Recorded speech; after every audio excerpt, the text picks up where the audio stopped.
প্ৰথম প্ৰশ্ন, অসমত কিমানখন নদী আছে?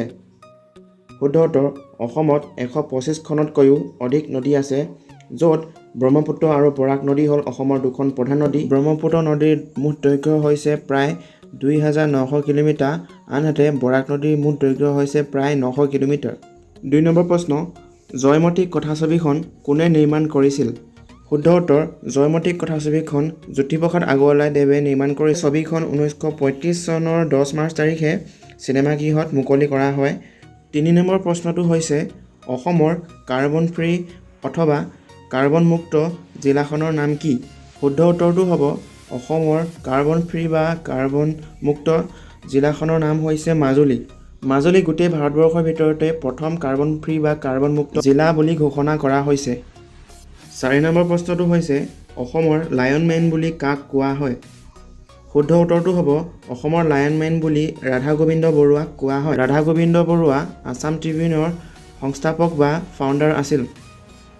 5 নম্বৰ প্ৰশ্নটো হৈছে, অসম সাহিত্য সভাৰ প্ৰথম অধিৱেশন ক'ত হৈছিল? ইয়াৰ শুদ্ধ উত্তৰটো হ'ব শিৱসাগৰ জিলাত, আৰু সেই সময়ত অসম সাহিত্য সভাৰ সভাপতি আছিল পদ্মনাথ গোহাঁই বৰুৱা। 6 নম্বৰ প্ৰশ্নটো হৈছে, নামবৰ অভয়াৰণ্য ক'ত আছে? শুদ্ধ উত্তৰটো হ'ব নামবৰ অভয়াৰণ্য কাৰ্বি আংলং জিলাত অৱস্থিত।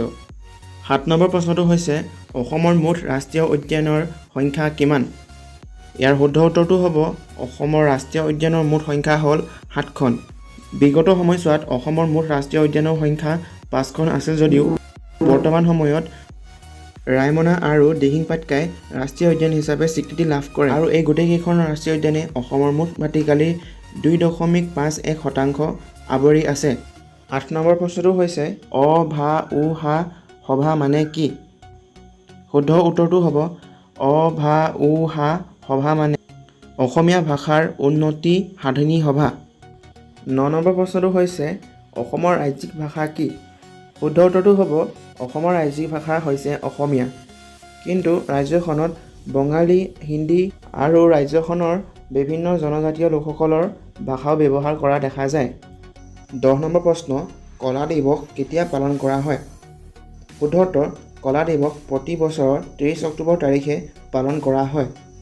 11 নম্বৰ প্ৰশ্ন, স্বৰ্গনাৰায়ণ উপাধি গ্ৰহণ কৰা প্ৰথম আহোম ৰজাজনৰ নাম কি আছিল? ইয়াৰ শুদ্ধ উত্তৰ হ'ব চুহুংমুং। চুহুংমুঙে সৰ্বপ্ৰথমে স্বৰ্গনাৰায়ণ উপাধি গ্ৰহণ কৰিছিল। 12 নম্বৰ প্ৰশ্নটো হৈছে, বহাগ বিহুক কেইটা ভাগত ভাগ কৰা হৈছে? শুদ্ধ উত্তৰ, বহাগ বিহুক 7টা ভাগত ভাগ কৰা হৈছে। সেইকেইটা হৈছে গৰু বিহু, মানুহ বিহু, গোঁসাই বিহু, তাঁতৰ বিহু, নাঙল বিহু, চেৰা বিহু আৰু শেষত সাত বিহু। 13 নম্বৰ প্ৰশ্ন, অসমৰ পুৰণি নাম কি? শুদ্ধ উত্তৰ, অসমৰ পুৰণি নাম হৈছে প্ৰাগজ্যোতিষপুৰ বা কামৰূপ। 14 নম্বৰ প্ৰশ্নটো হৈছে, অসমৰ আটাইতকৈ পুৰণি তেল শোধনাগাৰটোৰ নাম কি? শুদ্ধ উত্তৰ, অসমৰ আটাইতকৈ পুৰণি তেল শোধনাগাৰটোৰ নাম ডিগবৈ।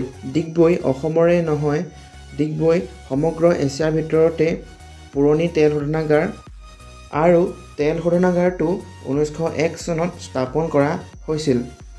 এই ভিডিঅ'টোৰ শেষৰটো প্ৰশ্ন অৰ্থাৎ 15 নম্বৰ প্ৰশ্নটো হৈছে, ধোদৰ আলি কি? শুদ্ধ উত্তৰ, ধোদৰ আলি হৈছে ধোদসকলে নিৰ্মাণ কৰা এটা আলি, যিটো নেকি স্বৰ্গদেউ গদাধৰ সিংহই 1687 খ্ৰীষ্টাব্দত ধোদসকলক ব্যৱহাৰ কৰি পিনি এই আলিটো নিৰ্মাণ কৰাইছিল, আৰু বৰ্তমান সময়ত এই আলিটো গোলাঘাট জিলাত অৱস্থিত, আৰু আলিটোৰ মুঠ দৈৰ্ঘ্য হৈছে 212 কিলোমিটাৰ।